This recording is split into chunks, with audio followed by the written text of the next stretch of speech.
എൻ്റെ പേര് അനൂപ്. ഞാൻ തൃശ്ശൂരിൽ നിന്നാണ് വരുന്നത്. എൻ്റെ മകൻ്റെ ഒരു സാക്ഷ്യം ആണ് പറയണത്. അവൻ്റെ പേര് ആദം. 2019 എൻ്റെ ഭാര്യ രണ്ടാമത് ഗർഭിണിയായി. മാർച്ച് മാസമായപ്പോൾ മൂന്നാമത്തെ സ്കാനിങ്ങിന് പോയപ്പോൾ പറഞ്ഞു ഹാർട്ട് ബീറ്റ് ഇല്ല.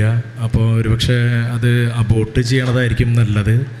അപ്പം നിങ്ങൾക്കത് സംസാരിച്ചിട്ട് നിങ്ങൾ ചോദിക്കി ഹസ്ബൻഡിനോട് പറയുക. അപ്പോൾ എൻ്റെ വൈഫ് പറഞ്ഞു നമ്മൾ അബോർട്ട് ചെയ്യണ കേസ് എൻ്റെ ഭർത്താവിനോട് ഞാൻ ആൾ സമ്മതിക്കില്ല, നമുക്ക് മുന്നോട്ട് പോവാം, അപ്പോൾ നമുക്ക് നോക്കാം എന്ന് പറഞ്ഞു. അപ്പം അങ്ങനെ നിങ്ങൾക്ക് ഉറപ്പുണ്ടെങ്കിൽ നിങ്ങൾ മുന്നോട്ട് പോക്കോ, കുഴപ്പമില്ല. അപ്പോൾ ഞാൻ വിചാരിച്ചു ചെറിയ ഹോസ്പിറ്റലിലാണ് ഞാൻ ആദ്യം കാണിച്ചത്. അപ്പോൾ ഇനിയിപ്പോൾ അവിടുത്തെ വല്ല ഇഷ്യൂസാണെന്ന് വിചാരിച്ചിട്ട് ഞാനിവനെ കുറച്ചുകൂടി വെയിറ്റ് ചെയ്തു. 5-ാം മാസമായപ്പോൾ ഹാർട്ട് ബീറ്റ് മാത്രമല്ല കിഡ്നിക്ക് വീക്കുണ്ട്. അപ്പോൾ നിങ്ങൾ എന്തായാലും ഈ കൊച്ചിനെ അബോർട്ട് ചെയ്യണതായിരിക്കും നല്ലത്. അല്ലെങ്കിൽ എന്താ കുഴപ്പമെന്ന് വെച്ച് കഴിഞ്ഞാൽ ഒരുപാട് പ്രശ്നങ്ങൾ ഉണ്ടാവാൻ സാധ്യതയുണ്ട്. നിങ്ങൾക്ക് താങ്ങാൻ പറ്റില്ല, അത് അത്രയും വലിയ ഇഷ്യൂസ് വരും എന്ന് പറഞ്ഞു. അപ്പോൾ ഞാൻ ആ സമയത്ത് എൻ്റെ മനസ്സിൽ വിചാരിച്ചു അബോർട്ട് ചെയ്യേണ്ട കാര്യത്തിനെക്കുറിച്ച് ഞാൻ ചിന്തിക്കുന്നില്ല, എന്തായാലും മുന്നോട്ട് പോകാം. അങ്ങനെ ഞാൻ 7-ാം മാസമാകുമ്പോഴേക്കും ഒരുപാട് കോംപ്ലിക്കേറ്റഡ് ആയി അവന്. കാരണം എന്താ വെച്ച് കഴിഞ്ഞാൽ കിഡ്നി വീക്കം, പിന്നെ അതുപോലെ തന്നെ ഉള്ളിൽ അയോട്ട എന്ന് പറഞ്ഞ ഒരു സംഭവം അത് ചുരുങ്ങിപ്പോയി. അപ്പോൾ ഡോക്ടർമാർ പറഞ്ഞു ഏകദേശം ഞാൻ ആ സമയമാകുമ്പോഴേക്കും ഒരു 5ഓളം ഡോക്ടേഴ്സിൻ്റെ അടുത്ത് പോയി അബോർട്ട് ചെയ്യണമെന്ന് പറഞ്ഞപ്പോൾ. അപ്പം അബോർട്ട് ചെയ്യാൻ 5ഓളം ഡോക്ടർമാർ പറഞ്ഞു ഇവനെ അബോർട്ട് ചെയ്യണതാണ് നല്ലത്. നമ്മുടെ കുടുംബത്തിൽ തന്നെ ഡോക്ടേഴ്സ് ഉണ്ട്, അപ്പോൾ അവർ ചെറിയ സപ്പോർട്ട് തന്നാലും പക്ഷേ സാധ്യത വേണ്ട. കാരണം എന്താ വെച്ച് കഴിഞ്ഞാൽ ഇത്രയും കോംപ്ലിക്കേറ്റഡ് അല്ല, ഹാർട്ട് ബീറ്റിന് കുഴപ്പം, കിഡ്നിക്ക് വീക്കം, പിന്നെ ഇപ്പോൾ ഇത് അയോട്ടയ്ക്ക് പ്രശ്നം. അപ്പോൾ ഇനി ജനിക്കും തോറും എന്തൊക്കെ സംഭവിക്കുമെന്ന് പറയാൻ പറ്റില്ല. അപ്പം ഏറ്റവും വലിയ കേരളത്തിൽ അത്യാവശ്യം ഏറ്റവും നല്ല ഗൈനക്കിൻ്റെ അടുത്ത് തന്നെ ഞാൻ കൊണ്ടുപോയി നോക്കിയപ്പോഴും ആ ഡോക്ടർമാർ എന്നോട് പറഞ്ഞു ഞങ്ങൾക്ക് പറ്റില്ല, ഞങ്ങളുടെ ഹോസ്പിറ്റലും പ്രശ്നമാണ്, ചിലത് പുതിയ ഹോസ്പിറ്റലൊക്കെ ഉണ്ടായിരുന്നു. പറഞ്ഞു പറ്റില്ല, ഞങ്ങൾ വേണമെങ്കിൽ ഒരു കാര്യം ചെയ്യാം. എല്ലാ ഡോക്ടർമാരും പറഞ്ഞു ഇവിടെ പറ്റില്ല എന്ന് പറഞ്ഞിട്ടു. ലാസ്റ്റ് കണ്ട ഡോക്ടർ പറഞ്ഞു ജനിച്ചു കഴിഞ്ഞാൽ എത്രമാത്രം ഇഷ്യൂസ് ഉണ്ടെന്ന് നമുക്ക് ഇപ്പോൾ കണ്ടുപിടിക്കാൻ പറ്റില്ല, ഓരോ മാസം കഴിഞ്ഞവർക്ക് കൂടുതൽ പ്രശ്നങ്ങൾ വരുന്നത്. അപ്പോൾ നിങ്ങൾ അപ്പോഴേക്കും 7-ാം മാസം ആകുമ്പോഴേക്കും ഈ ഉള്ളിലെ വെള്ളത്തിൻ്റെ ഇത് കൂടി, അതായത് 18 മില്ലിമീറ്റർ വെള്ളം കൂടി. അപ്പോൾ പറഞ്ഞു ഇപ്പോൾ പ്രസവിക്കുമെന്ന് പറഞ്ഞു, ചിലപ്പോൾ പെട്ടെന്ന് തന്നെ പ്രസവം ഉണ്ടാകുമ്പോൾ പറയാൻ പറ്റില്ല എന്ന് പറഞ്ഞു. 18 മില്ലിമീറ്റർ എന്ന് പറയുമ്പോൾ അത് കൂടുതലാണ്. അപ്പോൾ അത് നിങ്ങൾ ഇപ്പം തന്നെ അഡ്മിറ്റ് ആവണമെന്ന് പറഞ്ഞു. അങ്ങനെ ഞാനിപ്പോൾ യോഹന്നാൻ പ്രവാചകനോടൊക്കെ പ്രാർത്ഥിച്ചു, 4 അധ്യായം പ്രാർത്ഥിച്ചു. അത് കഴിഞ്ഞിട്ട് പിറ്റത്തെ ആഴ്ച നോക്കി കഴിഞ്ഞപ്പോഴും ഇവനെ നോർമലായി. വീണ്ടും 8-ാം മാസത്തിൽ പ്രസവിക്കുമെന്ന് പറഞ്ഞു. ഡോക്ടർമാർ പറഞ്ഞു എപ്പോൾ വേണമെങ്കിലും പ്രസവിച്ചാലും കുഴപ്പമില്ല, നമ്മളെല്ലാ മെഷീനുകളും കരുതിയുണ്ട്, ഇവൻ്റെ ഉള്ളിലെല്ലാം വെച്ച് പിടിപ്പിക്കണം എന്ന് പറഞ്ഞു. അപ്പോൾ ആദ്യം അയോട്ട എന്ന് പറഞ്ഞ സാധനമാണ് വെച്ച് പിടിപ്പിക്കാൻ കണ്ടത്. അപ്പോൾ ഡോക്ടർ പറഞ്ഞു ഇത് മാത്രമല്ല, ഇവൻ ജനിച്ചാൽ തന്നെ മന്ദബുദ്ധിയാവാൻ സാധ്യതയുണ്ട്, അരയ്ക്ക് കീഴപ്പോട്ട് തളരാൻ സാധ്യതയുണ്ട്, സംസാരിക്കാൻ ചിലപ്പോൾ ബുദ്ധിമുട്ട് വരാം എന്നൊക്കെ പറഞ്ഞു. എന്നാലും നമ്മൾ അപ്പോഴൊക്കെ ഞാൻ പേടിച്ചു. കാരണം എന്താ വെച്ച് കഴിഞ്ഞാൽ അപ്പോൾ പൈസ പറഞ്ഞു എന്നോട് 10 ലക്ഷമൊക്കെ വരും, താങ്കൾക്കത് അതിൻ്റെ ആവശ്യമില്ല, ഇതാകുമ്പോൾ പെട്ടെന്ന് ഫിനിഷ് ചെയ്യാനല്ലേ നല്ലത്, ഇത്രയും പൈസ കൊടുത്താൽ കൊച്ചിനെ ഇങ്ങനെ ജീവിപ്പിക്കേണ്ട വല്ല ആവശ്യമുണ്ടോ, അത് നിങ്ങൾ കണ്ട് ജീവിക്കണ്ടേ, നിങ്ങൾ കാലം കഴിഞ്ഞ് കഴിഞ്ഞാൽ പിന്നെ അവൻ ആരുള്ളത്. അപ്പോഴേക്കും ഉള്ളിൽ അപ്പോഴേക്കും 3-ാം മാസത്തിൽ തൊട്ട് തന്നെ എൻ്റെ വീടിൻ്റെ അടുത്തുള്ള ഒരു ചേച്ചി കൃപാസനത്തിലത്തെ തേൻ കൊണ്ടുവന്ന് തന്നു. അതുപോലെ തന്നെ ഈ ഇഷ്യൂസ് പറഞ്ഞപ്പോൾ അതുപോലെ തന്നെ എണ്ണയും തന്നിരുന്നു, കൃപാസനം. അത് രണ്ടും ഞാൻ നാവിൽ വെച്ച് പ്രാർത്ഥിക്കും. തേൻ എല്ലാ ദിവസവും വൈഫിൻ്റെ നാവിൽ കുരിശ് വരച്ച് പ്രാർത്ഥിക്കും. അതുപോലെ വയറിൽ കുരിശ് വരച്ച് കൊന്ത ചെല്ലും പ്രാർത്ഥിക്കും. അതേ ഉറങ്ങാതെ ഇരുന്നിട്ടാണ്, ഉപവാസം ഉറങ്ങാതെ ഇരുന്നിട്ടാണ് ചെയ്യുന്നത്. അപ്പോൾ ഒക്കെ ഉള്ളിൽ ആരോ പറയാണ് ഇത് അബോർട്ട് ചെയ്യണ്ട. ഇത്രയും ഡോക്ടർമാർ പറയുമ്പോൾ അറിയാമല്ലോ നമ്മൾ ഒരു സാധാരണക്കാരുടെ അവസ്ഥ. പക്ഷേ എൻ്റെ ഉള്ളിൽ ആരോ പറയാണ് അത് അബോർട്ട് ചെയ്യരുത്, മുന്നോട്ട് പോകണം. അപ്പോൾ ഞാൻ വിചാരിച്ചു ഇനിയിപ്പോൾ എത്ര പൈസ കുഴപ്പമില്ല, തൃശ്ശൂർ വീടുണ്ട് എനിക്ക്, ആ വീട് വിറ്റാലും കുഴപ്പമില്ല, അങ്ങനെ പറയണല്ലോ അവർ, അത്രയും പൈസ ചിലവ് വരും. അപ്പോൾ എനിക്കൊരു വിഷമം എന്താ വെച്ച് കഴിഞ്ഞാൽ ഇവന് അരയ്ക്ക് കീഴ്പോട്ട് തളർന്നാലും ഇവന് മന്ദബുദ്ധി പോലെയൊക്കെ ആയിക്കഴിഞ്ഞാൽ ഉണ്ടാവണ അവസ്ഥയെക്കുറിച്ച് ഞാൻ ആലോചിച്ചപ്പോൾ ഞാനൊന്ന് ഭയന്നു. എന്നിരുന്നാലും കുഴപ്പമില്ല, ഞാൻ രാപ്പകൽ ലീവ് എടുത്തിരുന്ന് പ്രാർത്ഥിച്ചുകൊണ്ടേയിരുന്നു. എന്നെക്കൊണ്ട് പറ്റണ ദിവസങ്ങൾ ഉറങ്ങാനും ഭക്ഷണമൊന്നും കഴിക്കാതെ ഫുൾ ടൈം പ്രാർത്ഥന, അത്രമാത്രം ഞാൻ ചെയ്തോളൂ. മാതാവിനോട് ഞാൻ പണ്ടേ പ്രാർത്ഥിക്കുന്നതാണ്. വളരെ ചെറുപ്പം തൊട്ട് ഞാൻ കൊന്തയൊക്കെ ചൊല്ലി 3 പ്രാവശ്യം ബൈബിൾ വായിച്ചു കഴിഞ്ഞ ആളാണ്. പക്ഷെ അപ്പോൾ ആ ഒരു ധൈര്യമൊക്കെ ആയിരിക്കും എനിക്ക് അങ്ങനെ മുന്നോട്ട് പോകാൻ പറ്റിയത്. അങ്ങനെ ഇവൻ 7-ാം മാസം 8-ാം മാസമൊക്കെ കടന്നു പോയി. ഇവൻ 9 മാസവും 10 ദിവസമുള്ള സമയത്ത് കറക്റ്റായിട്ട് പ്രസവിച്ചു. അപ്പോൾ പ്രസവിച്ച് കഴിഞ്ഞപ്പോൾ ഇവന് വെയിറ്റ് ഉണ്ട്, 3 കിലോ വെയിറ്റ് ഉണ്ട്. സാധാരണ ഇത്രയും ഇഷ്യൂ ഉള്ള കുട്ടികൾക്ക് 1 കിലോ 1.5 കിലോ വെയിറ്റ് ഉണ്ടാവുള്ളൂ. അപ്പോൾ എന്നോട് അനസ്തേഷ്യ കൊടുക്കുന്ന ഡോക്ടർ പറഞ്ഞു, താങ്കൾ കോൺഫിഡൻ്റ് ആയിട്ടിരുന്നോ, കാരണം ഞാൻ ഇതുവരെ കണ്ടതിൽ വെച്ചിട്ട് ഏറ്റവും വെയിറ്റുള്ള കുഞ്ഞാണിത്, അതുകൊണ്ട് അനസ്തേഷ്യയുടെ ഭാഗത്ത് നിങ്ങൾക്ക് പ്രശ്നങ്ങളൊന്നും ഉണ്ടാവില്ല. എനിക്ക് മനസ്സിലായില്ല എന്നെ കാണിച്ചപ്പോൾ ഇത് എൻ്റെ കൊച്ചാണ്. കാരണം എനിക്ക് മൂത്ത കൊച്ചുള്ളതാണ് ഓൾറെഡി. അപ്പോൾ ആ കൊച്ചിനെ ഞാൻ ചെറുപ്പത്തിലെ കണ്ടിട്ടുണ്ടല്ലോ, ജനിച്ചു കഴിഞ്ഞപ്പോൾ. ഇവനെ കണ്ടിട്ട് ഞാനായിട്ടൊരു ബന്ധമില്ലാത്ത പോലത്തെ ഒരു കൊച്ച്, ഒരു 3 മാസം പ്രായമുള്ള കൊച്ച്. ഇവൻ്റെ നോട്ടത്തിൽ ഞാൻ തന്നെയാണ് താങ്കൾ ഉദ്ദേശിച്ച ആളെന്നുള്ള പോലത്തെ ഒരു നോട്ടം എൻ്റെ മുഖത്തേക്ക് നോക്കിയ പോലെ എനിക്ക് തോന്നി. അപ്പോൾ ഞാൻ ഡോക്ടറോട് ചോദിച്ചു, ഇത് എൻ്റെ കൊച്ചല്ല, എൻ്റെ കൊച്ച് ഇന്ന് ജനിച്ചിട്ടുള്ളൂ പറഞ്ഞു. അല്ല, താങ്കളുടെ കൊച്ച് തന്നെയാണ്. അപ്പോൾ ഈ കൊച്ചിന് ഞാൻ പറഞ്ഞപ്പോൾ ഞാൻ പേടിച്ച് പറിച്ചിരിക്കുകയാണ്, എന്താണ് സംഭവിക്കാൻ പോകണമെന്ന് അറിയാത്തതുകൊണ്ട്. കാരണം ഇവന് അരയ്ക്ക് കീഴ്പോട്ടില്ല, പിന്നെ മറ്റുള്ള പ്രശ്നങ്ങൾ, ഇനി എന്തൊക്കെ ഓപ്പറേഷൻസ് വരും, ഇവൻ എങ്ങനെയാണെന്ന് അറിയില്ല. ഇവനെ കണ്ടപ്പോൾ ഞാൻ പറഞ്ഞു, ഒരിക്കലും ഇതെൻ്റെ കൊച്ചല്ല, കാരണം ഇങ്ങനത്തെ ഒരു കൊച്ച് എനിക്ക് ജനിക്കാൻ സാധ്യതയില്ല, കാരണം അത്ര ഇഷ്ടമുള്ള കൊച്ച്. അങ്ങനെയൊക്കെ പറഞ്ഞിരുന്നു എന്നോട്.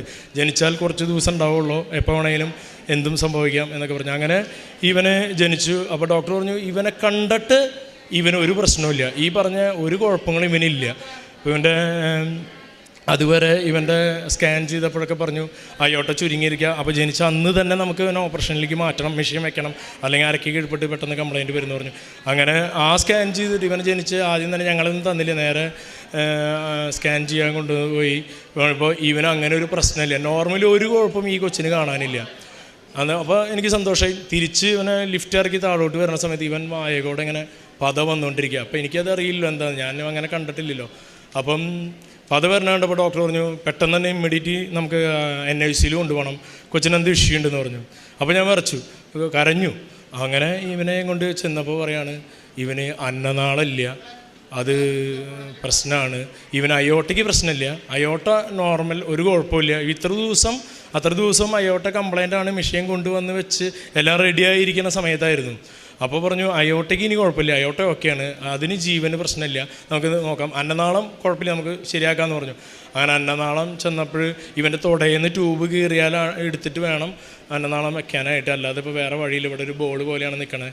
അങ്ങനെ ഓപ്പറേഷന് വേണ്ടിയിട്ട് ഇവനെ ഞാൻ കൊണ്ടുപോയി. ഓപ്പറേഷൻ ചെയ്തപ്പോൾ എന്താ സംഭവം എന്ന് വെച്ചാൽ ട്രക്കിയിലേക്ക് കയറിയിരിക്കുകയാണ്. ഇപ്പോൾ ഇവൻ്റെ ഇവിടെ തുടയിൽ നിന്നൊന്നും കീറി എടുക്കണ്ട, അതിൽ തന്നെ ഉണ്ട്, അത് വേറെ സ്ഥലത്ത് കണക്ട് ചെയ്തിരിക്കുകയാണ്, അത് വെച്ചാൽ മതി എന്ന് പറഞ്ഞു.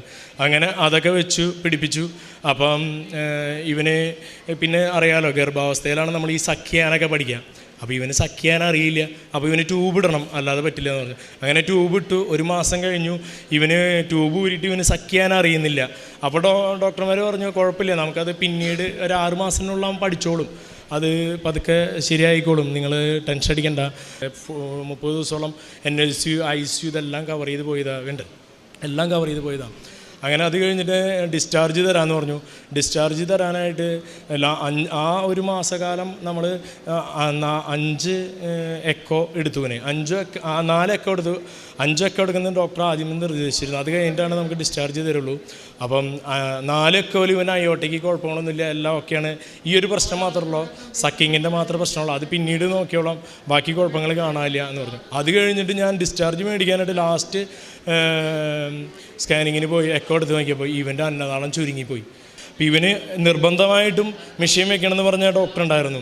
പുള്ളി എന്നാൽ അമേരിക്കയിലായിരുന്നു. പുള്ളി പറഞ്ഞ് ഇവൻ ജനിച്ചു കഴിഞ്ഞപ്പോൾ തന്നെ പുള്ളിക്ക് സങ്കടമായി, കാരണം ഇവൻ അയോട്ടയ്ക്ക് കംപ്ലൈൻ്റ് ഇല്ല എന്ന് പറഞ്ഞപ്പോൾ പറഞ്ഞു, ഇതുവരെ ഞാൻ പഠിച്ച എൻ്റെ സയൻസ് എല്ലാം വേസ്റ്റായി. കാരണം എന്ന് വെച്ച് കഴിഞ്ഞാൽ ഇത്ര ദിവസം ജനിക്കുന്നതിൻ്റെ തലേ ദിവസം വരെ അയോട്ടയ്ക്ക് കംപ്ലൈൻ്റ് ഉണ്ടായ കൊച്ചിന് അപ്പോഴും ഇവിടെ ഇല്ല, അമേരിക്കയിലാണ്. വിളിച്ചു പറഞ്ഞപ്പോൾ അയാൾ സങ്കടത്തോടുകൂടി പറഞ്ഞു, ഇത് എൻ്റെ സയൻസിന് വിരുദ്ധമായിട്ട് സംഭവിച്ചിരിക്കുകയാണ്, ഞാൻ പഠിച്ചതിന് വിരുദ്ധമായിട്ടാണ് സംഭവിച്ചിരിക്കുന്നത്, അങ്ങനെ ഒരിക്കലും വരാൻ വഴിയില്ല. അത് വേണ്ടി 1 മാസം കഴിഞ്ഞപ്പോൾ ഇവന് അയോട്ടയ്ക്ക് കംപ്ലൈൻ്റ് ആണെന്ന് പറഞ്ഞപ്പോഴാണ് ആ ഡോക്ടർക്ക് സന്തോഷമായത്. കാരണം എന്താ വെച്ചാൽ അയാൾ പറയണത്, എൻ്റെ സന്തോഷം നിങ്ങൾ നോക്കരുത്, കാരണം എന്ന് വെച്ച് കഴിഞ്ഞാൽ ഞാൻ പഠിച്ചതിനെല്ലാം വിപരീതമായിട്ട് സംഭവിച്ചത്, പിന്നെ ഞാൻ ഇത്ര നാൾ പഠിച്ചൊക്കെ വെറുതെ ആയില്ലേ. ഇന്ത്യയിലെ ഏറ്റവും വലിയ ഡോക്ടറാണ് ഈ പറയണത്.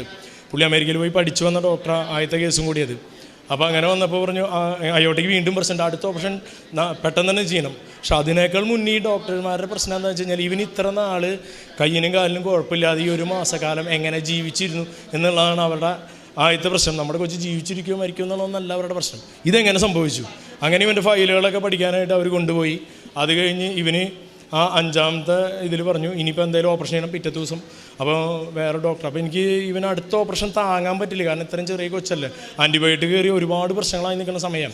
അപ്പോൾ എന്നോട് ഡോക്ടർ പറഞ്ഞു പേടിക്കണ്ട, ഇവനെ ഞാൻ ശരിയാക്കി എടുക്കാൻ പറ്റും, എനിക്ക് കോൺഫിഡൻസ് ഉണ്ട്. അതൊരു ഈശോ പോലത്തെ ഒരാൾ, ഞാൻ പോയി കാണുമ്പോൾ ഡോക്ടറാന്ന് പറഞ്ഞിട്ട് ഞാൻ പോയി കാണുന്നത്, പക്ഷേ എനിക്ക് നോക്കുമ്പോൾ ഈശോ നിൽക്കണ പോലെ ഫീൽ ചെയ്തു ആളുടെ സംസാരത്തിൽ നിന്ന്. എനിക്ക് ഭയങ്കര ശക്തി കിട്ടി. അങ്ങനെ ഇവനെ ഓപ്പറേഷന് കൊണ്ടുപോയി. ഓപ്പറേഷൻ കഴിഞ്ഞ് പിന്നുണ്ടായ സംഭവങ്ങളെന്ന് പറഞ്ഞു കഴിഞ്ഞാൽ ഹാർട്ട് ഓപ്പറേഷൻ കഴിഞ്ഞപ്പോൾ ഇവന് ക്ലഫ്റ്റ് ഉണ്ടായി. അതായത് 1 കോടി കുട്ടികൾ ജനിക്കുമ്പോൾ ഉണ്ടാവുന്നൊരു സാധനമാണ് ക്ലഫ്റ്റ്. അതായത് ശ്വാസകോശത്തിൽ നിന്ന് ഇവിടെ ഒരു ഹോള്, അത് തന്നെ അടഞ്ഞു പോകാൻ സാധ്യതയുണ്ട്, അടഞ്ഞു പോയില്ലെങ്കിൽ ഓപ്പറേഷൻ വേണം. അങ്ങനെ ഒരു സംഭവം കണ്ടുപിടിച്ചിട്ടാണ് ഇവന് ഓപ്പറേഷന് കൊണ്ടുപോയി. ഇവന് കുഴപ്പമില്ല എന്ന് പറഞ്ഞ ഡോക്ടർ എന്നെ പെട്ടെന്ന് വിളിച്ചിട്ട് പറഞ്ഞു ഭയങ്കര കോംപ്ലിക്കേറ്റഡ് ആണ്, ഇനി വയറിൽ തുഴയിടണം അല്ലെങ്കിൽ ഇവിടെ തുഴയിടണം, ഇനി അതൊക്കെ കൊച്ചിന് താങ്ങാൻ പറ്റുന്നതല്ല. അപ്പോൾ എനിക്ക് മുന്നോട്ട് പോകാൻ പകുതി ചാൻസ് ഉള്ളൂ, നിങ്ങൾ എന്ത് ചെയ്യണമെന്ന് വെച്ചപ്പോൾ എനിക്ക് അറിയില്ലല്ലോ എന്താ പറയേണ്ടത്. ഞാൻ പറഞ്ഞു നിങ്ങൾ ഡോക്ടർമാർ ഇഷ്ടംപോലെ ചെയ്യും, ഞാൻ വൈഫിനോട് ആരോടും പറയുന്നില്ല ഈ കാര്യങ്ങൾ.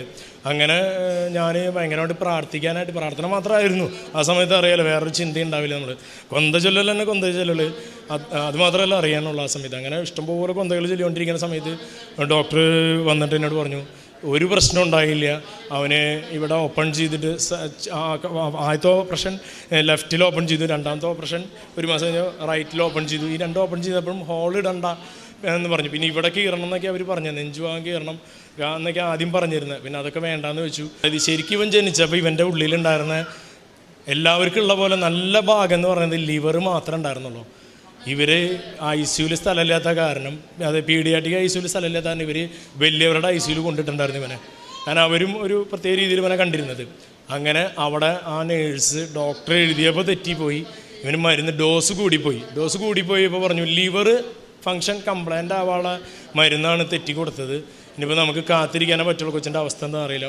സീരിയസ് ആയെന്ന് പറഞ്ഞു കഴിഞ്ഞാൽ കൊച്ച് ഒരു ദിനം അവന് ശ്വാസം മുട്ടൽ എല്ലാം കൂടി ലാസ്റ്റ് എന്നോട് പറഞ്ഞു, ഒരു ദിവസം വിളിച്ചിട്ട് എന്നോട് പറഞ്ഞു ഇനി നാളെ ബോഡി ആയിട്ട് വാങ്ങണം, അറിയിക്കേണ്ടവരെ അറിയിച്ചോ, കൊച്ചിന് ഇനി നമുക്ക് കിട്ടൂല, കാരണം 80% വെൻറ്റിലേറ്ററിൻ്റെതായി. അപ്പോൾ ഇവന് ജനിച്ചപ്പോൾ ഉണ്ടായ പ്രശ്നം കൊണ്ടല്ല, ഇവന് തെറ്റി കൊടുത്ത മരുന്നിൻ്റെ പവർ കൂടിയിട്ട് ഇവന് ഇത്രയും കളറുണ്ടായിരുന്ന കൊച്ച് ആ സമയം വരെ ആയപ്പോഴും ഇവന് കറുത്ത കളറായി.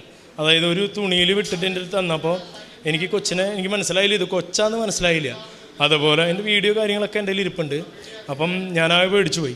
അപ്പോൾ ഇനി പറഞ്ഞു എൻ്റെ രക്ഷയില്ല, ഒപ്പിട്ട് കൊടുക്കാൻ പറഞ്ഞു. രാത്രി 10 പറഞ്ഞു. അപ്പം തന്നെ ഞാൻ രാത്രി 10 ഞാൻ ആദ്യം എൻ്റെ അമ്മേനെ വിളിച്ചു, അമ്മ ഇങ്ങനെ ഒരു സംഭവം ഉണ്ടെന്ന് പറഞ്ഞു. അപ്പോൾ അമ്മ പറഞ്ഞു ഞങ്ങളുടെ ജീവൻ എടുത്താലും കുഴപ്പമില്ല, ഇവൻ്റെ ജീവൻ. അങ്ങനെ പ്രാർത്ഥിച്ചു. അപ്പം തന്നെ പിന്നെ ഞാൻ കൃപാസനത്തിലേക്ക് വിളിച്ചു. കാരണം ഞാൻ ആ പഴയ ഓർമ്മയുണ്ടല്ലോ, എൻ്റെ ഇതിൻ്റെ വായിൽ തേൻ വരച്ചു കൊടുത്തതും പിന്നെ അമ്മയുടെ തൈലം വയറിൽ കുരിച്ച് വരച്ച് ആ പ്രാർത്ഥന വെച്ച് ഞാൻ അച്ഛനെ വിളിച്ചു. അച്ഛൻ പറഞ്ഞു പ്രാർത്ഥിക്കാമെന്ന് പറഞ്ഞു.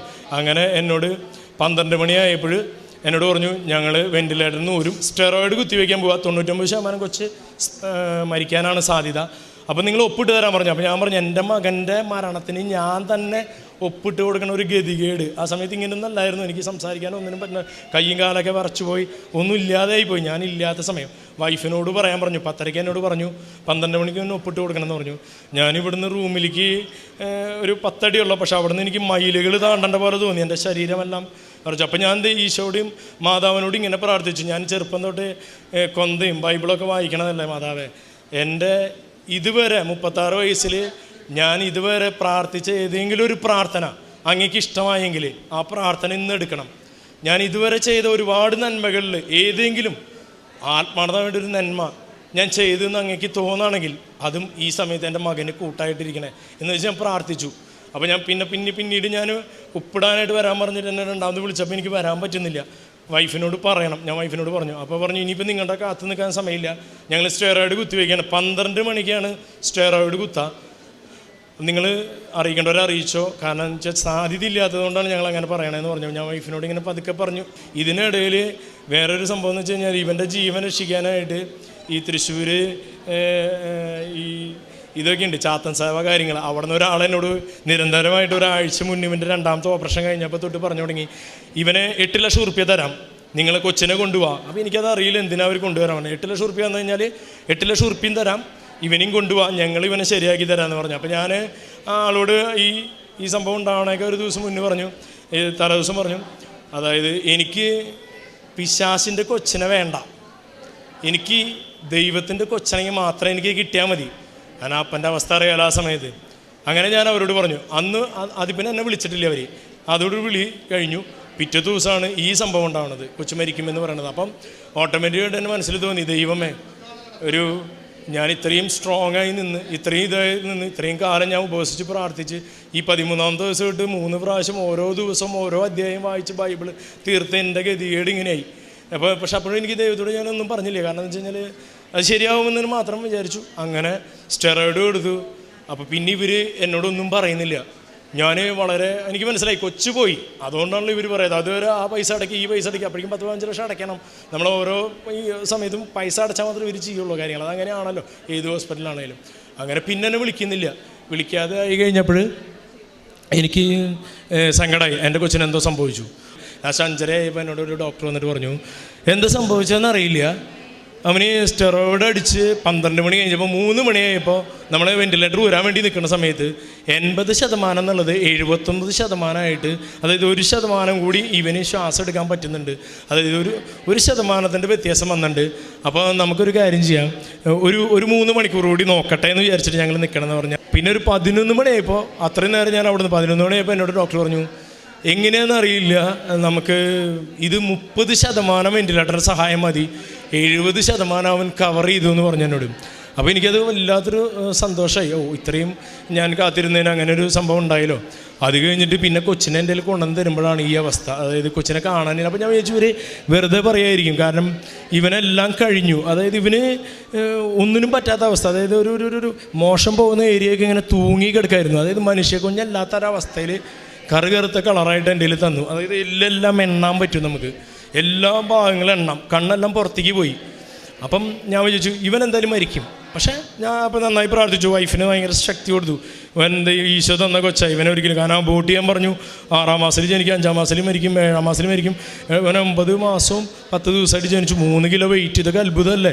2 ഡോക്ടർമാർ പറഞ്ഞു ഇത്രയും പ്രശ്നം ഉണ്ടായിട്ട് എങ്ങനെ സംഭവിച്ചു, ഇത് ഇത്രയും കൊച്ചു ജീവിച്ചിരിക്കുന്നത് തന്നെ വലിയ കാര്യമാണ്, അരയ്ക്ക് കീഴ്പോട്ട് ഉണ്ടാവില്ല, സംസാരിക്കില്ല. പിന്നെ അത് കഴിഞ്ഞിട്ട് പിന്നെ അതിൽ നിന്നൊക്കെ റിക്കവറായി മൂക്കിലെ ട്യൂബ് ഊരാനായിട്ട് നിൽക്കുമ്പോൾ ഡോക്ടർമാർ പിന്നെയും പ്രശ്നങ്ങൾ പറഞ്ഞു. അപ്പോൾ ഞാൻ അറിയാവുന്ന അച്ഛന്മാരെയൊക്കെ വിളിച്ചു പറഞ്ഞു, ഡോക്ടർമാർ ഈ പറഞ്ഞ സമയത്ത് എന്നോട് പറഞ്ഞു മാമോദീസ മുക്കണമാണ് നല്ലതെന്ന് പറഞ്ഞു. അങ്ങനെ ഞാൻ നിർബന്ധമായിട്ട് ഡിസ്ചാർജ് ഒരു ദിവസം മേടിച്ചിട്ട് പോയിട്ട് മാമോദീസ മുക്കി. കാരണം മാമോദീസയിലാണ്ട് കൊച്ചു മരിച്ചു പോകാൻ പാടില്ലല്ലോ എന്നുള്ളത് കൊണ്ട് ഞാൻ പോയി മാമോദീസ മുക്കി തിരിച്ചു വരുന്ന സമയത്ത് ഡോക്ടർമാർ പറഞ്ഞു ഇവന് ബാക്കി എല്ലാത്തിൽ നിന്ന് കുറേശ്ശെ കവറായിട്ടുണ്ട്, പക്ഷേ ഇവന് അന്നനാളം കൊണ്ട് ഇവന് ചിലപ്പോൾ ഇനി ഒരു പക്ഷേ ബുദ്ധിമുട്ടാണ്, ഒരു 6 മാസം വരെ ഇവന് വായക്കൂടെ ഭക്ഷണം കൊടുക്കാൻ പറ്റില്ല. ആ സമയത്ത് അപ്പോൾ എനിക്ക് ഓർമ്മ വന്നു, ഞാൻ ICUയിൽ കിടന്നിരുന്ന കൊച്ചിനെ അവിടെ വെച്ചിട്ട് ഞാൻ ഡോക്ടർമാരോട് പറഞ്ഞു. അപ്പോൾ അതിൻ്റെ തലേദിവസമാണ് ഇവന് മാമോദീസയൊക്കെ കൊണ്ടുവന്ന് കൊടുത്തിട്ട് ഞാൻ ICUയിൽ വീണ്ടും കൊണ്ടാക്കണത്. അപ്പോൾ ഞാൻ വിചാരിച്ചു ഇവിടെ വന്ന് മാതാവിനോട് നേരിട്ട് പറയാം, മാതാവായിട്ട് അത്രയും ബന്ധമുണ്ട് എനിക്ക്. അപ്പോൾ തന്നെ വൈഫും ഞാനെല്ലാം കൂടിയിട്ട് ഇവിടെ വന്നു. ഇവിടെ വന്നപ്പോൾ ഇവിടെ ആരാധന നടക്കുന്ന സമയമാണ്, ഇവിടെ ഭയങ്കര തിരക്കാണ്. അപ്പോൾ ഞാൻ ആ മരത്തിൻ്റെ അവിടെ വരെ എനിക്ക് വരാൻ പറ്റുള്ളൂ. അതിൻ്റെ വേഷമൊക്കെ വളരെ മോശമാണ്, ഒരു കള്ളിമുണ്ട് പോലത്തെ ഒരു ടീഷർട്ട് ഇട്ട് മുടിയും താടിയൊക്കെ വളരെ മോശമായിട്ടുള്ള. അപ്പോൾ എനിക്ക് ഇങ്ങോട്ട് കയറുമ്പോൾ ഇനി എന്തായിരിക്കും അവസ്ഥ എന്ന് അറിയാത്തതുകൊണ്ട് ഞാൻ അവിടെ നിന്ന് മാതാവിനോട്, അപ്പോൾ അച്ഛനെ മാത്രമേ എനിക്ക് ഇവിടെ കാണാനുള്ളൂ, ഈ മാതാവിനെ കാണാനില്ല. അങ്ങനെ ഞാൻ മാതാവിനോട് ഇങ്ങനെ പറഞ്ഞ, മാതാവേ നീ എനിക്ക് അടുത്ത ആഴ്ചയ്ക്കുള്ളിൽ ഇതിനൊരു തീരുമാനം ഉണ്ടാക്കി തരണം. കാരണം എന്താ വെച്ച് കഴിഞ്ഞാൽ എൻ്റെ എല്ലാം കഴിഞ്ഞു, ഇനി എനിക്ക് പൈസ കൊടുക്കാനില്ല, ഒന്നിനും എനിക്ക് ഇനി ഗതിയില്ല, പ്രാർത്ഥിക്കാൻ ആരോഗ്യമില്ല, ഒന്നിനുമില്ല, എല്ലാവരും എനിക്ക് എതിരായി. അതായത് ചാത്താൻ സാഹേബ് വരെ ആൾക്കാർ വന്ന് കൊച്ചിനെ മേടിക്കാൻ പോവാ. അതൊക്കെ വിട്ടിട്ടാണ് ഞാനിവിടെ വന്ന് നിൽക്കുന്നത്. എന്താ ചെയ്യേണ്ട അടുത്ത ആഴ്ചയ്ക്കുള്ളിൽ. അപ്പോൾ കാരണം വെച്ചാൽ പിന്നെ 6 മാസം കൂടിയും ഇവൻ ICUയിലോ വെൻറ്റിലേറ്ററിലോ കിടത്തണം എന്നാണ് അവർ പറയണേ. എന്നാലും ഇവന് എന്തെങ്കിലും ആവുള്ളൂ എന്ന് പറയണം. അപ്പോൾ എനിക്കിനി പൈസയില്ല, ഒന്നുമില്ല. അപ്പോൾ ഞാൻ ആരോട് പറയതെല്ലാം. അങ്ങനെ ഞാൻ അവിടെ നിന്ന് പറഞ്ഞു, ഒറ്റ മിനിറ്റ് പറഞ്ഞു. ഞാൻ പറഞ്ഞു പോവാ. എൻ്റെ വൈഫിൻ്റെ അമ്മയൊക്കെ ഉണ്ടായിരുന്നു. ഞങ്ങൾ വേഗം ബസ് കയറി തിരിച്ചു പോയി കഴിഞ്ഞിട്ട് ഞാൻ ശനിയാഴ്ച വന്നിട്ട് പറയണം അടുത്ത ശനിയാഴ്ചക്കുള്ളിൽ എനിക്ക് ഡിസ്ചാർജ് തരണം. കാരണം ഒന്നുമല്ല, അതായത് ഒരിക്കലും അങ്ങനെ പറയാൻ പാടില്ല. കാരണം എന്താ വെച്ച് കഴിഞ്ഞാൽ അങ്ങനെ പറഞ്ഞാൽ അഹങ്കാരമായി പോവും.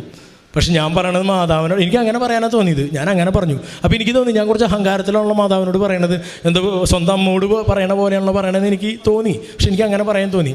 അങ്ങനെ ഞാൻ പോയി കണ്ട്. അത് കഴിഞ്ഞപ്പോൾ ഇവന് രക്ഷയില്ല. പൈസ കഴിഞ്ഞപ്പോൾ എന്നോട് പറഞ്ഞു, ഇനി റൂമിലേക്ക് മാറ്റിയിട്ട് നിങ്ങൾ തന്നെ ട്രൈ ചെയ്യും, അല്ലാതെ ഇനി ഇവിടെ ICUവിൽ ഇനി പൈസ അടയ്ക്കാതെ ഇവന് ഞങ്ങൾ ട്രീറ്റ്മെൻറ്റ്, അതായത് വായകോടെ കൊടുക്കാനുള്ളത് കൊടുക്കൂല.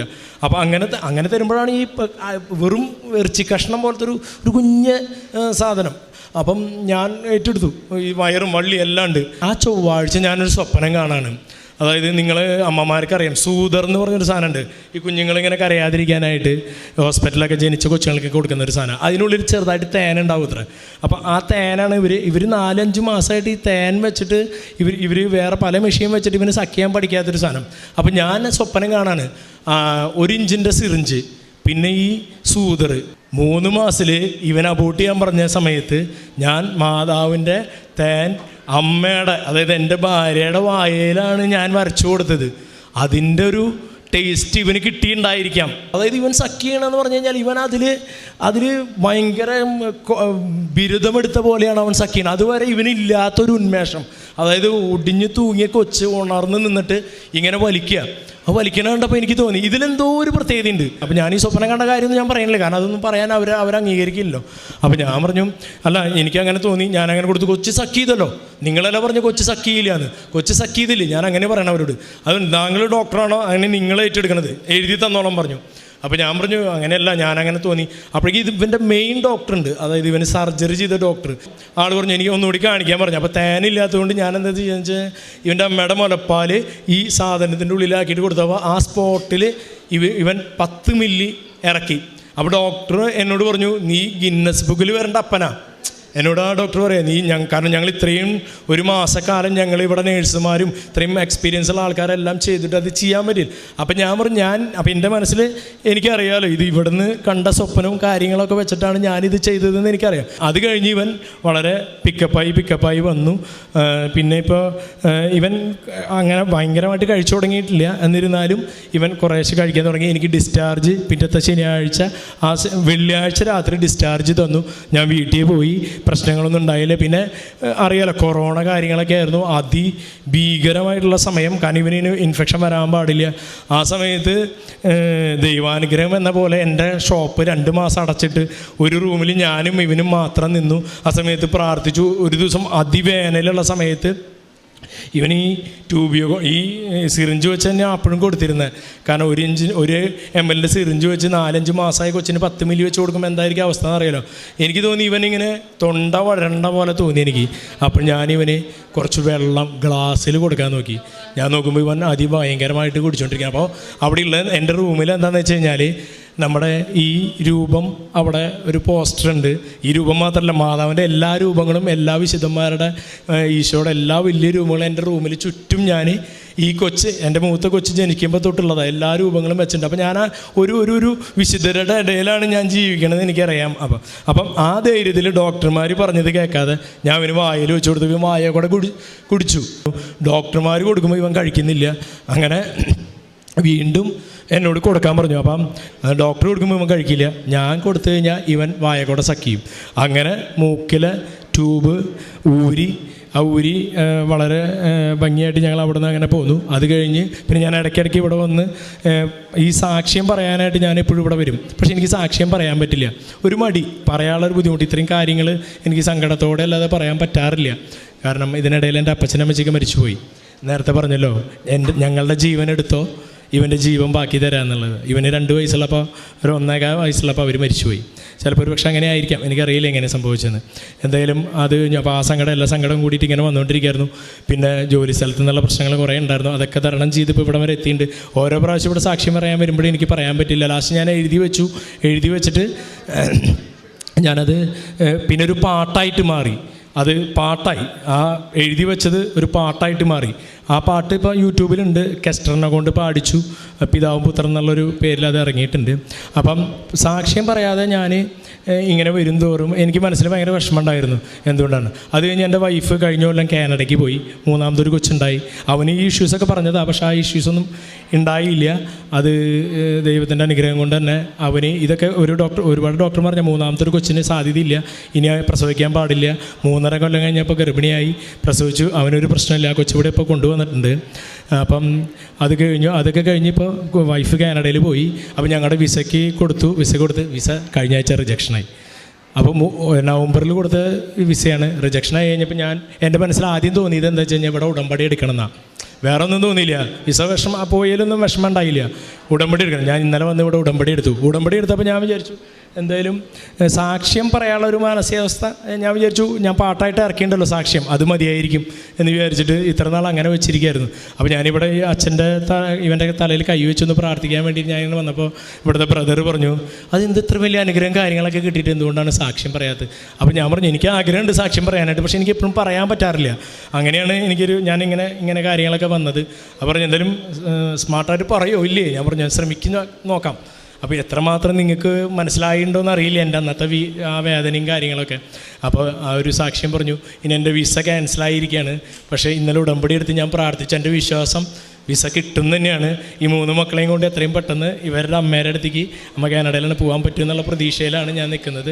അപ്പോൾ എൻ്റെ ഒരു സാക്ഷ്യം, ഒരു കാര്യം കൂടി ഉണ്ട് ഇതിൽ. ഏറ്റവും വലിയ സാക്ഷ്യം എന്ന് പറഞ്ഞാൽ ഞാൻ അബോർട്ട് ചെയ്തില്ല എന്നുള്ളതാണ് എൻ്റേത്. അപ്പോൾ എന്നോട് പലരും പറയേ, നീ ഈ കൊച്ചിനെ ഭയങ്കരമായിട്ട് രക്ഷിച്ചിരുന്നു. അപ്പോൾ ഞാൻ പറയണമെന്ന് വെച്ച് കഴിഞ്ഞാൽ ഇവൻ എന്നെയല്ല രക്ഷിച്ചത്, ഞാൻ ഇവനെ അല്ലല്ലോ രക്ഷിച്ചത്. കാരണം ഇവനിങ്ങനെ ആയതുകൊണ്ടാണ് ഞാൻ ഈശോയും മാതാവിലേക്കും അല്ലെങ്കിൽ ഇങ്ങനെ ഇവിടെ വന്ന് നിൽക്കാനൊക്കെ എനിക്ക് അവസരം കിട്ടിയത്. ഞാൻ കൂടുതൽ ദൈവത്തെ അല്ലെങ്കിൽ മാതാവിനോടൊക്കെ ഭയങ്കരമായിട്ട് പ്രാർത്ഥിക്കുക. ഞാൻ ഈശോയോട് പ്രാർത്ഥിക്കാനൊക്കെ കൂടുതലും മാതാവിനോടെ ചെറുപ്പം തൊട്ട് പ്രാർത്ഥിക്കുക. അതുകൊണ്ട് എല്ലാം ഉയർച്ചകളാണ് ഉണ്ടായിട്ടുള്ളത്. പിന്നെ ഇങ്ങനെയുള്ള സാഹചര്യം വന്നപ്പോഴും അപ്പോൾ ധൈര്യം കിട്ടിയതും ഈ മാതാവിൻ്റെ ഭയങ്കരമായിട്ടുള്ള അനുഗ്രഹമാണ് എന്ന് ഞാൻ വിശ്വസിക്കുകയാണ്. ഇപ്പോഴും ഞാൻ വിശ്വസിക്കുന്നത് എങ്ങനെയാണ്, ഈ വിസ ക്യാൻസലാവാൻ ഒരു സാധ്യതയില്ല. കാരണം നമ്മൾ അത്രയും എല്ലാം കയറ്റി വെച്ചിരിക്കുകയാണ്. പക്ഷെ ക്യാൻസലായതിന് ശേഷമാണ് ഞാനിവിടെ ഉടമ്പടി എടുക്കാൻ എൻ്റെ മനസ്സനുവദിച്ചത്. അപ്പം മാതാവിൻ്റെ അനുഗ്രഹം എനിക്ക് എൻ്റെ കുടുംബത്തിനും എല്ലാവർക്കും ഉണ്ടാവട്ടെ. ഈ കൊച്ചിനെ അറിയാലോ, ഇവൻ സംസാരിക്കില്ല, അരക്കി കീഴ്പ്പെട്ട് തളർന്നു പോവും. ഇവന് ഒരുപാട് പ്രശ്നങ്ങൾ പറഞ്ഞിരുന്നു. പക്ഷേ ഇവൻ്റെ കുറുമ്പ് കാരണം ഇവനെ 2-3 സ്കൂളിൽ നിന്ന് തിരിച്ചു കൊണ്ടാക്കിയിരിക്കുക. അപ്പോൾ അത്രയും വികൃതി, അതായത് അത്രയും സ്മാർട്ടാവാൻ അവൻ എല്ലാ കാര്യങ്ങളും പെട്ടെന്ന് മനസ്സിലാവും. പിന്നെ വേറൊരു പ്രത്യേകത എന്താ വെച്ച് കഴിഞ്ഞാൽ, ആരും പറഞ്ഞു കൊടുക്കാതെ തന്നെ ഇവൻ രാത്രിയാകുമ്പോൾ എൻ്റെ അടുത്ത് വരും. അപ്പം അവൻ്റെ കഴുത്തിലൊരു കൊന്ത കിടക്കണുണ്ട്, ഈ കൊന്ത ഇട്ട് തരണം, കുരിശ് വരയ്ക്കണം. ഇനി അഥവാ ഇവൻ അറിയാതെ ഉറങ്ങിപ്പോയാൽ ചിലപ്പോൾ രാത്രി 2 മണി 3 മണിക്ക് എണീറ്റിട്ട് അവൻ കരഞ്ഞിട്ട് എന്നോട് പറയും, അപ്പോൾ എനിക്ക് കൊന്ത ഇട്ടതാ, എനിക്ക് കുരിശ് വരച്ചതാ എന്നൊക്കെ പറയും. അപ്പം അങ്ങനത്തെ ഒരു മകനാണ്. അപ്പം ഇതിൻ്റെയൊക്കെ അർത്ഥം എന്താണെന്ന് വെച്ച് കഴിഞ്ഞാൽ എനിക്ക് മനസ്സിലായിട്ടുള്ളത് എൻ്റെ മകനല്ല, എനിക്കറിയാം. കാരണം എൻ്റെ മൂത്ത കൊച്ചിന് പേരിട്ടിട്ടുള്ളത് ആഗന തെരേസ് അനൂപ് എന്നാണ്. പക്ഷെ അവന് പേരിട്ടത് ഓരോ സമയത്തും അവനെ രക്ഷിച്ച വിശുദ്ധന്മാരുടെയും ആ പേര് വെച്ചിട്ടാണ് വെച്ചിരിക്കുന്നത്. കാരണം അവൻ്റെ പേരിട്ടിരിക്കുന്നത് ആദം, ജുവാൻ, യോന എന്ന് പേരിടാൻ കാരണം എന്നറിയാലോ, അവന് വയറ് കൂടിയപ്പോൾ ഞാൻ യോന പ്രവാചകൻ പ്രാർത്ഥിച്ചു. അപ്പോൾ ഞാൻ എൻ്റെ അനൂപ് എന്നുള്ള പേര് മാറ്റി അവിടെ യോന പ്രവാചകൻ്റെ യോന എന്നിട്ടു.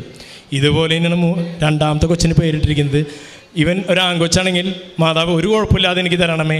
അപ്പോൾ അങ്ങനെയാണെങ്കിൽ ബൈബിളിൽ അനുഗ്രഹിച്ച പേരാണ് അവനിട്ടിരിക്കുന്നത്. അബ്രഹാം, ഈസ, യാക്കോ, അങ്ങനെ പേരിട്ടിരിക്കുന്ന അവനൊരു കുഴപ്പമുണ്ടായില്ല. അവനെല്ലാവരും പറഞ്ഞു കുറേ കുഴപ്പങ്ങളുണ്ടാവും, വീട്ടിൽ നിന്നും നാട്ടിൽ നിന്നും എല്ലാം പറഞ്ഞു. 2ാമത്തെ കൊച്ചിന് നിനക്ക് കിട്ടിയത് പോരെ, ഇനി 3ാമത്തെ കൊച്ചിന് ഇങ്ങനെ നിൽക്കണോ, അത് അബോട്ട് ചെയ്തുകൂടെ? അപ്പോൾ ഞാൻ പറഞ്ഞു അത് പറ്റില്ല, ഒരാൾ ഇത്രയും റിസ്ക് എടുത്ത് ചെയ്യാതെ വന്നിട്ട് അവൻ ഇപ്പോൾ 5 വയസ്സാവനെ പോണേ, ജീവിച്ചിരിക്കണ്ടല്ലോ അവൻ. അതും വളരെ ഭംഗിയായിട്ട് ഈ 3 കൊച്ചുങ്ങളിൽ ഏറ്റവും സ്മാർട്ടായിട്ട് എല്ലാ കാര്യങ്ങളും ചെയ്യുന്നതും ഏറ്റവും എല്ലാവരോടും സ്നേഹവും എല്ലാം കാണിക്കുന്നത് അവനാണ്. അപ്പം ആ മാതാവിനോട് ഞാൻ എങ്ങനെയാണോ പ്രാർത്ഥിച്ചത് അതിൻ്റെ ഒരു 3 ഇരട്ടി സ്നേഹം അവനെ ആ കൊന്തോടുണ്ട്.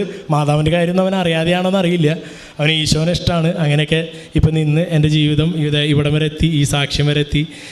ഇതിൽ കൂടുതൽ എനിക്ക് പറഞ്ഞു തരാൻ അറിയില്ല, ഞാൻ ഉണ്ടായ കാര്യങ്ങളാണ് പറഞ്ഞിരിക്കുന്നത്. ഈശോയ്ക്കും മാതാവിനും എപ്പോഴും ഏത് സമയത്തും ഞാൻ നന്ദി പറഞ്ഞുകൊണ്ടിരിക്കും. എത്ര സങ്കടം വന്നാലും എന്ത് സംഭവിച്ചാലും ഞാൻ എപ്പോഴും പറയാറുണ്ട്, വീണ്ടും ഞാൻ ഈ വേളയിലും അത് തന്നെ പറഞ്ഞുകൊണ്ടിരിക്കുക.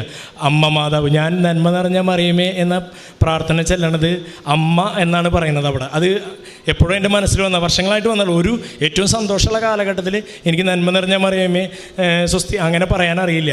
അമ്മ അമ്മ എന്ന് അവിടെ വെക്കാൻ പറ്റുള്ളൂ. നന്മ നിറഞ്ഞ നീ എന്നൊന്നും പറയാറിയില്ല, എനിക്ക് പറയാൻ പറ്റില്ല. അവിടെ അമ്മ അമ്മ എന്നാണ് പറയുക. ഇപ്പം ഞാൻ അമ്മ മാതാവെന്നാണ് വിളിക്കുന്നത്, കാരണം അപ്പനും ഇല്ല അമ്മയും ഇല്ല എനിക്ക് പറയാലോ. അപ്പോൾ അങ്ങനത്തെ ഒരു അവസ്ഥയിലാണ്. അതായത് നന്മ നിറഞ്ഞ മറിയമേ സ്വസ്തി കർത്താവ് മേരോടെ. അപ്പോൾ ഇവിടെ എല്ലാം അമ്മ അമ്മ എന്നാ പറയാൻ പറ്റണുള്ളൂ, മാറ്റി പറയാൻ അറിയില്ല. എന്തുകൊണ്ടാണെന്ന് എനിക്കറിയില്ല. അപ്പം നന്ദി എപ്പോഴും പറഞ്ഞുകൊണ്ടിരിക്കുന്നുണ്ട്. എത്ര സങ്കടം വന്നാലും ഞാൻ നന്ദി പറഞ്ഞുകൊണ്ടിരിക്കും. ഒരു കാലം പോയാലും അത് നന്ദി തന്നെയാണ്. ഇപ്പോൾ വീണ്ടും അമ്മ മാതാവിനോട് നന്ദി പറയണു. ഇവിടെ വരെ എത്തിച്ച ഈശപ്പയ്ക്ക്, ഇപ്പം അങ്ങനെയാണ് ഈ 3 മക്കൾ അങ്ങനെ വിളിക്കുന്നത്, ഞാനും അങ്ങനെയാണ് വിളിക്കുന്നത്. ഈശപ്പയ്ക്ക് നന്ദി പറയണു. പിന്നെ എൻ്റെ സാക്ഷ്യം നിങ്ങൾക്ക് എത്രമാത്രം മനസ്സിലായെന്ന് എനിക്കറിയില്ല. എന്നെ കൊണ്ട് പറ്റാവുന്ന രീതിയിൽ ഞാൻ മനസ്സിലാക്കാൻ ശ്രമിച്ചിട്ടുണ്ട്. കേൾക്കുമ്പോൾ ഒരു പക്ഷേ ഇതൊക്കെ സംഭവിക്കുമോ എന്ന് പോലും ചിന്തിക്കുന്ന ഒന്ന് ഹബക്കൂക്കിൻ്റെ 1:5 പറയണത് പോലെ പറഞ്ഞാൽ ആരും വിശ്വസിക്കാത്ത വിധത്തിലുള്ള അനുഭവങ്ങൾ ഓരോ ദിവസവും ഈ അൾത്താരയിൽ പറയപ്പെടുന്നുണ്ട്. അന്ന് ഇവിടെ 1 മിനിറ്റ് വന്ന് മാതാവിൻ്റെ അടുക്ക് കൈ ചൂണ്ടി മാതാവിൻ്റെ അടുത്ത് ആ മൂലയ്ക്കുന്നത്. കാരണം കയറാനായിട്ട് ആരാധന നടക്കുന്ന ഏറ്റവും പൂജ്യപ്പെട്ടൊരു സമയം. ആരാധന സമയം എന്ന് പറഞ്ഞാൽ പ്രത്യക്ഷീകരണത്തിൻ്റെ സമയമാണ്. അതായത് ഇങ്ങനൊരു ആരാധന നമ്മൾ അന്ന് ഇവിടെ നിന്ന് 1 മിനിറ്റ് പോലും എടുക്കാത്തൊരു പ്രാർത്ഥന ചൊല്ലി, അതും പ്രാർത്ഥന ചൊല്ലിയത് 36 വർഷത്തെ 38 വർഷത്തെ അത്രയും വർഷത്തെ പ്രാർത്ഥനകളുടെയും സൽപ്രവർത്തികളുടെയും ഒരു ആസ്തി വെച്ചാണ് പ്രാർത്ഥിക്കുന്നത്. ഉടമ്പടിയുടെ ഒരു പക്ഷേ ഇതിൻ്റെ എന്താണെന്ന് മനസ്സിലാക്കിയില്ലെങ്കിലും ദൈവം നമ്മളിപ്പോൾ ചെയ്യുന്നതും ഈ ഒരു ആസ്തി വെച്ചുള്ള പ്രാർത്ഥനയാണ്. ഉടമ്പടി എടുത്തതിന് ശേഷം ഒരുപാട് സഹായിക്കണം, ഒരുപാട് പ്രാർത്ഥിക്കണം. ആ പ്രാർത്ഥന വെച്ചിട്ട് നമ്മുടെ ആ നിയോഗങ്ങൾ ചോദിക്കണം. ഈ ഒരു പ്രാർത്ഥന ഒരു പക്ഷേ ഇദ്ദേഹത്തിന് എവിടെ നിന്നോ മാതാപിതാക്കളിൽ നിന്നോ വിശ്വാസത്തിൻ്റെ യാത്രയിൽ ഇവിടെ നിന്നോ അങ്ങനെ ഒരു ബോധ്യമുണ്ട്. അപ്പോൾ അങ്ങനെ ഒരു പ്രാർത്ഥന ചൊല്ലി അത് കറക്റ്റ് ഉടമ്പടിയാണ് പ്രാർത്ഥിച്ചത്. സത്യം പറഞ്ഞു കഴിഞ്ഞാൽ ബഹുമാനപ്പെട്ട അച്ഛൻ പ്രാർത്ഥിക്കുമ്പോഴും നിങ്ങൾ ശ്രദ്ധിച്ചു 38 വർഷം അച്ഛൻ അർപ്പിച്ച പൗരോഹിത്യത്തിൻ്റെ ബലത്തിലാണ് അച്ഛനും പ്രാർത്ഥിക്കുന്നത്. അപ്പോൾ അതൊരു ആസ്തിയാണ്. അതൊരു പക്ഷേ ഈ ഉടമ്പടിയിലേക്ക് വരുന്നതിന് മുമ്പ് ആ ഒരു പ്രാർത്ഥനയുടെ ചൈതന്യം ഇവിടെ നിന്ന് ലഭിച്ചു എന്നൊക്കെ പറയണത് ഒരു പക്ഷേ നമ്മുടെ യുക്തിക്ക് മുകളിൽ നിൽക്കുന്ന ദൈവാനുഭവങ്ങളാണ്. അപ്പം അങ്ങനെ ആ കുഞ്ഞുമായിട്ട് അന്നനാളത്തിൽ ഇല്ലെന്ന് പറയണു, അല്ലെങ്കിൽ കണ്ണ് പുറത്താണ്, ഒരു മാംസപിണ്ഡം പോലും പിന്നിലിരുന്ന എല്ലാവരും മരിക്കുമെന്ന് പറഞ്ഞ് മാമുദീസ പോലും ഓടിപ്പോയി കൊടുത്തു. അപ്പോൾ ഇങ്ങനൊരു സാഹചര്യത്തിൽ നിന്നൊരു കുഞ്ഞ് ഇന്നിപ്പോൾ അവസാനം പറഞ്ഞു, ഇന്ന് ഈ നിമിഷം വരെ ഇവിടെ നിൽക്കുന്നുണ്ടെങ്കിൽ ഇതിലൂടെ ഈ വ്യക്തിയോട് സംസാരിച്ചതിനേക്കുള്ളവർ ഈ സാക്ഷ്യം ഇന്നും നാളെയൊക്കെ ഭാവിയിൽ കേൾക്കാനിരിക്കുന്നവരോടെല്ലാം ദൈവം അടിയുറച്ച് പറയുന്നത്, ഞാൻ പറയുന്നത് വരെ ഒരു ജീവനും അവസാനിക്കുന്നില്ല, ഞാൻ പറയുന്നത് വരെ ഒരു ജീവനും ഉണ്ടാവുന്നില്ല. ഏറെ പ്രത്യേകിച്ച് അബോർഷനുമായിട്ട് ബന്ധപ്പെട്ട ഒരുപാട് സാക്ഷ്യങ്ങൾ ഈ ദിവസങ്ങളിലൊക്കെ വരുന്നുണ്ട്. മാതാപിതാക്കളെടുക്കുന്ന ആ ദൈവത്തിന് വേണ്ടി എടുക്കുന്ന തീരുമാനങ്ങൾ, ചുറ്റുമുള്ളവർ എല്ലാം കളയാൻ പറയുമ്പോഴും ദൈവത്തെ വിശ്വസിച്ച് ദൈവം നൽകിയ ഈ കുഞ്ഞിനെ എന്താണെന്ന് സ്വീകരിക്കുക. അപ്പോൾ ആ ഒരു നിലപാടിനെയും ദൈവം ആശീർവദിക്കുന്നതിൻ്റെ ഭാഗമായിട്ടാണ് ഈ സാക്ഷ്യങ്ങളെ കാണുന്നത്. മാതാവ് ഇങ്ങനെ സ്വപ്നത്തിലൂടെയൊക്കെ ഇനി ആൾക്കാർ എന്താ ചെയ്യേണ്ടതെന്ന് പോലും പറഞ്ഞു കൊടുക്കാനായിട്ട് തുടങ്ങുമ്പം എത്ര വലിയ ശക്തമായിട്ടൊരു മധ്യസ്ഥ സഹായമാണ് മാതാവിൻ്റെ എന്ന് മനസ്സിലാക്കുന്നു. അപ്പോൾ ആ കുഞ്ഞിൻ്റെ പെരുമാറ്റത്തിലും ആ ഒരു രീതിയൊക്കെ കണ്ടു എന്നാണ് പറയുന്നത്. അപ്പോൾ ഇനിയും മുൻപോട്ടുള്ള ജീവിതത്തിൽ ഇപ്പോൾ അവസാനം കാനഡയിലെ കാര്യങ്ങളും പറയുമ്പോഴും തിരിച്ചു വരുമ്പോൾ ഈ സാക്ഷ്യം പറയാനായിട്ട് ദൈവം ഒരുക്കുന്നത്, ഇതാണ് ഒരു ദൈവികമായൊരു മനസ്സെന്ന് പറയുന്നത്. അതായത് ഈ സാക്ഷ്യം പറയാനായിട്ട് ദൈവം ഒരുക്കിയ ഒരു അവസരമായിട്ട്. അപ്പോൾ ദൈവം ഇനിയും ഉടമ്പടി ജീവിതത്തിൽ ഒരുപാട് പേരെ പ്രചോദിപ്പിക്കാൻ ഈ കുഞ്ഞും ഒപ്പം ഇവരുടെ മുൻപോട്ടുള്ള ജീവിതവും ഒരു അനുഭവമായി തീരട്ടെ എന്നും ഒപ്പം പരിശുദ്ധ അമ്മയുടെ വലിയ സാന്നിധ്യം കുടുംബത്തിൽ അനുഭവിക്കാൻ ദൈവം ഇടവരുത്തരുതെന്ന് പ്രാർത്ഥിക്കുന്നു. നമുക്ക് കരങ്ങളടിച്ച് ഈ കുഞ്ഞിനെ പ്രതിയും ഈ സാക്ഷ്യത്തെ പ്രതിയും ദൈവത്തിന് നന്ദി പറയാം.